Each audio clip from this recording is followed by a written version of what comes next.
Yang namanya ilmu keharmonisan rumah tangga termasuk seks itu penting banget. Karena banget. Data yang dikumpulkan di klinik Pasutri di Tebet ini ya 35% perselingkuhan terjadi, perceraian, perselingkuhan, ketidakharmonisan disebabkan oleh seks dan penampilan. 50% sampai 55% memang masih komunikasi. Tapi itu juga angka yang besar. Menurutku 55% komunikasinya itu gara-gara seksnya nggak bagus juga, dok. Termasuk juga seksnya juga. Iya, Ustaz. Jadi artinya ya kita mesti menerima itu sebagai data. Meskipun itu katanya tabu. Seks itu hanya 25%, ada beberapa. Tapi kan kita kalau kita di Indonesia kita telitinya dia langsung di klinik Pasutri di Tebet kan. Benar. Seperti itu. Tapi itu belum termasuk data yang orang nggak berani cerita nggak sih? Nah, kan beberapa masih kalau aku nggak ya? sih, menurutku secara tidak langsung itu seperti tadi 35% orang ngomong karena seks kan misalnya. Ya kan misalnya kita nih dari 100 orang aku lihat nih kenapa sih sampai selingkuh gitu kan. Ya saya nggak bisa masalahnya adalah masalah materi atau masalah nggak punya anak atau tapi ya kebanyakan juga ya istri saya masuk menopause. Dia udah nggak mau lagi ngelayanin saya. Saya nggak dosa-dosa amat kan, ya dosa mah dosa saya bilang. Cuman kan tetap kamu mesti bagaimana melatih istri kamu supaya dia berobat supaya bisa melayani kamu. Gila, bukan langsung seperti itu gitu loh. Dan 55% yang komunikasi menurutku gara-gara seksnya kurang. Seksnya juga kurang. Karena kalau orang sudah bagus kehidupan seksnya pasti bisa berkomunikasi. Pasti bisa berkomunikasi. Tapi faktornya di Indonesia sex education tuh ada rankingnya gak sih? Setahu gue dia paling rendah ya. Dokter kayak yang lebih tahu nih. Legend mendidik dari tahun 90. Itu pas waktu itu super Aku tabu. baru lahir aja dokter udah mendidik tuh kayaknya. Aku kan selesai dari Obgyn kan tahun 1991 tuh aku sudah dipakai waktu aku WKS kedua kan kita jadi pertama kan dokter Inpres dulu ke Lampung dokter umum, kemudian WKS, kemudian ngambil Obgyn, kemudian dari situ tuh aku sudah mulai itu 91 tuh aku sudah mulai seminar-seminar. Aku masih ingat 4 Februari 1991 aku seminar pertama. Kok inget dong? Waktu itu ingat karena waktu itu aku deg-degan banget karena waktu itu aku harus seminar sama orang-orang yang dikenal kayak Laros, penulis novel, mungkin kamu udah nggak inget lah. Kemudian Resita, ibunya siapa? Ada tuh Resita itu. Nah itu aku harus jadi karena dengan senior aku belajar banget dan aku mesti latihan banget. Itu jadi dokter umur berapa dok? Umur 91 waktu itu umur 35 tahun. Luar biasa. 35 tahun. Itu the rise. Dan sekarang of sudah Boyke. 2 kali lipatnya umurnya. Enggak, tapi serius dok. Iya, kelihatan banget. Masih kelihatan sih dok. Aku kalau 70 tahun kayak dokter Boyke aku mau banget serius. Mau lah. Dok, aku sebenarnya ini di luar topik ya. Aku tuh takut banget tua dok. Ya aku nggak mau hidup lama karena aku takut tua. Tapi kalau tuanya kayak dokter aku mau. Aku terakhir masih di usia 17 Agustus kemarin, 17 Agustus 2025, aku jadi dokter puskesmas Selatan yang ketemu sama ke istana dan sebagainya. Tapi tahun 1985 tuh, ya ulang tahun kemerdekaan RI. Tapi pada 2025 aku naik Gunung Lawu 3.000 meter. Masya Allah, 3. Dan aku juga ada takut awal-awalnya karena orangnya nggak bilang, dokter ini benar dokter mau naik gunung sampai dipegang KTP-nya umur segini. Tapi saya pikir ya saya harus coba. Saya bilang It's just a number. Ya. Meskipun orang lain 6 jam, aku memang 9,5 jam dan mesti pakai nginep, tapi aku menikmati banget naik. Kayak kalau aku 3 hari dok kayaknya. Enggak juga lah, enggak juga. Yang penting kita punya motivasi semangat untuk tetap bisa olahraga tetap baik, paling nggak jalan kaki, latihan dulu. Aku juga sebelum kesana. Oke, berarti tadi dokter mulai seminar 4 Februari 1991. Oke, setelah itu baru sampai sekarang terus melakukan pendidikan. Tapi menurut dokter pendidikan seks di Indonesia masih tetap ini ya? Masih minim. Walaupun sekarang nih. Iya, bahkan sampai aku sempet hampir cut off. Kenapa dok? Karena waktu itu orang tuaku sedih setiap kali dia pengajian diomongin katanya anakmu tuh kok jorok banget kalau ngomong. Anak-anakku juga, anak-anakku nih termasuk dia juga suka malu di sekolahan. Oh gitu mbak, malu ya? Bapaknya jorok. Katanya bapak lu tuh jorok banget. Ya Allah. Sampai ibu udah kamu jadi dokter Obgyn aja, udah cukup kamu, ibuku loh. Dan aku paling taat kan sama ibu kan. Tapi terus akhirnya aku nanya sama sama Tuhan. Udah lama, aku 40 tahun aku naik haji. Aku naik haji, aku mau nanya di depan Ka'bah, bener nggak sih jalan hidupku? Setelah ditanya gimana, Dok? Jadi aku tidak nanya di situ. Jadi setiap aku sholat maghrib, kan aku udah mulai dikenal tuh dari 91 kan. Naik hajinya kan 96. Itu orang-orang ada dokter mereka, jadi mereka pada sholat deket aku nanya mereka mau cerai, nanya disfungsi ereksi, nanya diabetes. Ya pulang di sana udah ditungguin di depan kamar hotel yang mau konsultasi. Jadi jawaban Tuhan memang tidak di Ka'bah bilang kamu terusin aja, nggak begitu. Tapi dengan lewat orang-orang, lewat tanda-tanda. Gila, keren banget. Pulang aku langsung bilang, aku tetap. Dia bilang kamu nggak tahu. Itu jawaban dari Tuhan. Betapa banyak orang yang berkonsultasi di saat aku sholat kan biasanya kan kalau haji itu kan kalau asar maghrib sholat itunya di masjid. disatuin kan supaya deket-deketan kan. Sama subuh juga sama sholat duhanya kan. Nah di situ tuh orang pada waktu jedanya sholat tuh dipakai untuk konsultasi. Parah tuh orang-orang memanfaatkan dokter Tapi Boyko ketika haji. Tapi aku merasa Itu bahwa jawaban. mungkin ini yang diartikan sebenarnya sholat. Iya. Sholat itu kan berbagi kebaikan. Iya. Kan? Jadi aku pikir ini kali jawaban Terkoneksi daripada sholat Tuhan. artinya. Ini adalah jawaban dari Tuhan, dan aku pulang aku langsung. Meskipun acaraku sempat di down 3 bulan, itu waktu acara di salah satu radio karena dianggap aku ngomong HIV/AIDS, aku dipanggil ke departemen penerangan dulu, dibilang Harmoko ya. Dokter Boyko, banget. orang Indonesia tidak mungkin kena HIV/AIDS karena mereka beragama. Jadi tolong acara itu apa dulu itu? kan. Statementnya Itu kalau Kerjanya sekarang di cancel tuh. Iya, tahun terus acara ditelepon, aku juga masih inget banget, mereka duduk, mohon maaf acaranya mesti grounded karena ditegur seperti itu. Ya buat aku. Terus aku kan ngasih seminar harus pakai izin polisi. Ya Allah. Jadi ada persyaratan izin polisi, dilihat dulu makalahnya seperti apa. Sekarang bukannya saya ini ya polisi-polisi Bayangkari atau apa pada ngundang. Kan? Pasti aku yakin pas minta surat izin, Dok, urus surat izin, terus dia nanya. Tapi gini Dok, tapi saya sama istri baru gitu dia. Saya cuma bisa selama 20 detik aja. Tapi Dok, emang sebelum dokter di tahun 90-an itu tidak ada dokter yang ngomongin masalah seks di Indonesia. Ada sebenarnya yang hampir sama-sama itu, yaitu dulu almarhum Dr. Naik Altobing.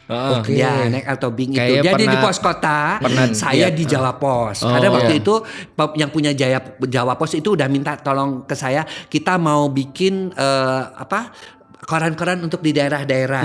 Ya, waktu itu tuh seperti itu kayak gitu, koran ini untuk daerah ini. Nah, tapi aku bantu tuh untuk mempopulerkannya dan memberikan seminar gitu. Nah, aku sempet tuh jalan ke sana ke Jawa Pos. Jadi di Madura tuh bisa 3 kali seminar. Pagi di sini, siang ke sini, malam di sana. Tapi tetap aja minim ya, tetap minim karena pandangannya sampai tabu. Sekarang dan sampai sekarang juga masih tabu karena menganggap pendidikan seks tuh ya seperti begitu, mengajarkan bagaimana cara berciuman. Bukan. Dan itu penting banget kan kalau udah nikah kan. Aku produk daripada pendidikan seks yang minim. Iya. Akhirnya kita harus Anakku cari sendiri. Aja nih kelas 4 SD pernah nanya ke aku. Papa, apa sih bedanya ciuman Jepang sama ciuman Perancis? Apa bedanya? Coba jelasin. Kalau ciuman Jepang sebelum mulai gini dulu. Aku senang dapat pertanyaan begitu kan, karena berarti sebenarnya anak-anak SD pun sudah terpapar ingin tahu, cuman kan nggak boleh. Iya, karena cuma dokter dan waktu itu juga medianya juga terbatas. Itu lebih ke faktor budaya atau agama ya? Menurutku sih budaya. Tapi agama pun dari dulu agak mentabukan pembahasan seks secara publik kan? Sebenarnya sih enggak sih sebenarnya. Kalau sebenarnya seharusnya enggak kan? Harusnya enggak, karena justru di agama itu pembahasan ini penting banget dan termasuk namanya tarbiyah jinsiyah, termasuk pendidikan tentang menjadi laki-laki atau menjadi perempuan. Ustadz, itu kan ada sebenarnya buku kuning. Ada dari Arab itu The Perfume Garden. Betul. Itu adalah sebuah buku persis seperti Kama Sutra India. Iya benar. Cuman di Indonesia tidak masuk buku itu. Saya dapat buku itu di Belanda. Ketika saya belajar seks di Belanda, saya dapat buku itu. Termasuk juga buku Kitab Kuning itu hanya pada orang-orang tertentu saja di pesantren-pesantren yang boleh mengakses. Yang boleh mengakses. Iya, betul. Kan aneh. Padahal itu kan untuk keharmonisan. Kalau kita lihat tadi 35% itu dari keharmonisan itu dari situ, kan mestinya itu disebarkan. Sepakat. Iya. Sepakat. Jelas ya di dalam Al-Quran sendiri. Ini saya selalu kalau ada dokter boleh nggak sih supaya nggak bosan posisi. Saya bilang di Al-Quran aja ada surat Al-Baqarah 123. 223. 223. Aku baru cek tadi. 223. Itu yang mengatakan istrimu itu adalah ladangmu. Iya, betul. Perlakukanlah ia sebagaimana engkau inginkan. Artinya memperlakukan sebagaimana dia juga menginginkan kita diperlakukan seperti apa. Mantap. Itu kan artinya kan sebenarnya ada dalam agama. Ada banget. Kenapa nggak boleh? Iya. Gitu. Ini quotes yang jarang diketahui orang nih, Dok. Iya. Jadi ada ulama yang bilang bahwasanya segala sesuatu di atas muka bumi ini yang berlebihan adalah pasti merusak, kecuali hubungan seorang suami pada istri yang halal. Tuh. Hebat lagi loh. Yang penting halal Iya. kan. Yang penting Ya, halal. Berlebihan nggak apa-apa. Malah Berlebihan nggak apa-apa. Berlebihan nggak apa-apa. Malah itu menjawab pertanyaan lu. Malah terus kemudian jadi baik walaupun Tuh berlebihan. kan. Itu Tapi juga banyak orang yang nggak tahu. Izin pulang dulu semua. Dan Lagi puasa lupa. Dan banyak orang juga yang nggak sadar Iya. ya. Kayak pria itu kan. Pria itu kan sudah makin tua juga dia mengalami andropos. Ini juga jarang orang tahu. Iya, aku jarang tahu Ya, sih. bahwa sejak usia 30, apalagi kamu kan takut Iya. banget tua kan? Iya, takut 30 banget tua tahun aku. itu 1% hormon testosteronnya Waduh, turun. dari umur berapa tuh, Dok? Dari umur 30. Sebentar. 30. 10% nunggu udah hilang. Makanya 12. Makanya aku sejak memproduksi yang namanya Pro Elki. Coba lihat dulu, Dok. Pro Elki itu kan aku dapat dari Indonesia sendiri. Itu ramuannya aku dapat dari Jogja. Jadi kenapa raja-raja dulu itu kos ada yang namanya Purwoceng. Selalu on Purwoceng Selalu, ya. ya kan? Nah, itu kan iya Purba Ceng. Jadi Iya. sejak Purba pun sudah harus Iya. Ceng Ceng. kan. Nah, itu ternyata hanya tumbuh di Indonesia. Oh. Hanya tumbuh di Indonesia. Really? Really hanya di namanya Dieng ataupun di Bromo.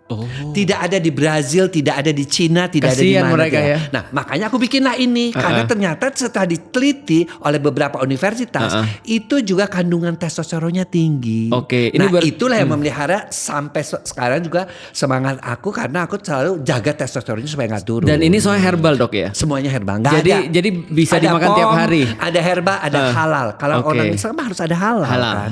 Betul. Itu Berarti ini kayak- tiap hari bisa dimakan ya. Bisa dimakan 2 kali 1. Kalau aku sudah mulai 1 kali 1 karena di awal-awal kan. berarti- Nah itu bisa menjaga kita. Meskipun udah umur segini kalau pagi-pagi tuh si otongnya ikut bangun. Karena aku di Belanda dibilangin kamu gampang. Ya, Kalau ya. ngelihat cowok itu sehat apa enggak, katanya Mr. P-nya bangun nggak kalau pagi? Iya. Itu ciri dia sehat. Bangun nggak Kalau tadi pagi? itu sudah Bangun. tidak bangun, Iya. artinya dia tidak sehat. Iya. You must go to the doctor. Iya. And you must check laboratory test. Iya. Dia bilang gitu. Kalau itu Profesor Holland loh yang Iya. ngomong kayak begitu ke aku. Kalau yang normal itu yang dia bangun otongnya juga bangun. Itu Kalau yang yang otongnya duluan bangun gimana, Nah Dok? itu juga bagus. Berarti kan dia dari tidur pun sudah bangun. Artinya Anda dia ngomongin saya? memang testosteronnya sudah bagus. Iya. Buat mereka-mereka yang aduh sudah mulai terganggu. Iya. Karena biasanya kan pria itu usia 53 pun ada sudah mulai Oke. andropos. Oh. Bantulah karena testosteronnya udah rendah. Kesian ya. Apalagi kalau disertai merokok, begadang, minum-minuman yang nggak benar. Nah, itu udah makin turunnya bukan cuma setengah 1% bisa 2%. Makanya utamakan ya selain pola hidup sehat. Asik. Tapi bisa dilawan dengan olahraga, aktivitas gitu kan ya Bisa, testosteronnya? tapi itu tidak testosteron tidak terlalu membantu dengan harus dengan tambahan ya karena sama juga ya dengan yang wanita nggak bisa juga wanita itu kan banyak olahraga tapi banyak juga yang konsultasi kenapa gairahnya tertentu menopause tuh nggak bisa dilawan hanya dengan olahraga itu membantu saja tapi harus tambahkan Ya, harus Dan ada saya tambahan misalnya testosteron. coba makan misalnya ya Family Love ya itu Kalau kan Family Love Love ini apalagi? Family Love ini yang kan buat Ini buat cewek. yang ceweknya. Ini Pro LQ kan Karena buat kan paling cowok. buat yang laki. Laki. Kalau Family Love kan ya kita harus jujur lah. Wanita melahirkan kan dia juga istilahnya, aduh dokter kok istri saya udah kayak jalan tol, udah ngerti kan? Artinya kan macet udah dong, nggak bisa. Udah justru kalau udah jalan tol tuh udah longgar. Karena kebanyakan melahirkan kan. Nah itu kan harus di terapi juga karena ya namanya laki kita jujur aja. Geriginya hilang aja sedikit aja udah mulai agak komplain kok kayak nggak ada gerindel-gerindelnya. Padahal setiap wanita kalau sudah melahirkan kan yang namanya ruge vagina itu kan kalau dia lewat dari bawah itu kan kadang-kadang hilang. Masih sudah karena melahirkan dilewati oleh kepala. Bayi. Nah, jadi kan gerenjal-gerenjalnya nggak ada. Sementara kan posisi tidur itu kan masih penting kan. Penting banget. Makanya dibuatlah Femilove ini supaya dia bisa lebih menjepit lagi, lebih keset lagi. Karena buat perempuan tuh keset itu penting. Ya jangan sampai jalan tol ada keluhan misalnya ada keluhan, dok istri saya tuh nggak musim hujan, nggak musim kemarau, becek terus. Itu aku harus sudah ngerti bahwa dia keputihan berlebihan. Penyakit ya. Penyakit. Iya betul. Jadi Keputihan. kita ada obat yang dari dalam, tapi ada juga yang dari luar. Yang dari luar yang dicebokin aja. Yang seperti kayak gini nih kan, aku suka kasih. Kenapa sih dokter bikin kayak gini? Karena Ustadz dan juga Raymond mesti tahu ya. Juga Koi ya harus tahu. Saya tuh bercita-cita ya. Di setiap tas wanita tuh ada ini. Supaya bersih. Ini aku terinspirasi dari pada waktu COVID. Nah, sekarang ini kan kenapa sih wanita banyak kena kanker? Wanita banyak kena keputihan. Banyak kena jamur. Karena mereka pertama kalau kencing suka sembarangan kan. Misalnya nih aku pergi ke Bandung, aku kan pasti di rest area juga kencing, ya kan? Nah, aku sengaja bikin ini untuk disemprotin supaya di rest itu bersih, terutama wanita, karena air di rest area itu kan air yang E. coli-nya nggak tahu, jamurnya nggak tahu, apalagi kalau ngembeng, kadang-kadang air artesis itu kan isinya dari mana, ya kan? Nah, makanya aku bikin kayak gini nih. Nah, ini cita-citaku nih, ini tinggal disemprot pakai tisu, udah gitu beres. Wish. Wah luar biasa. Mantap. Aku bikin kayak gitu karena aku pengen yang paling nggak menurunkan angka keputihan di Indonesia, menurunkan kejadian yang berkaitan dengan CA dan supaya karena bersih ya kan. Meskipun dengan kanker juga bisa divaksin dan sebagainya, tapi pencegahan itu kan selalu lebih baik. Iya kan? Of course. Dok mau nanya dong, yang tadi lanjut. Masih penasaran ya tadi. Tapi kan tiap orang bener nggak dari gairah itu bawaan lahir. Gairah itu ada DNA-nya ya, tapi cuma 5-10%. Oh 5-10% doang.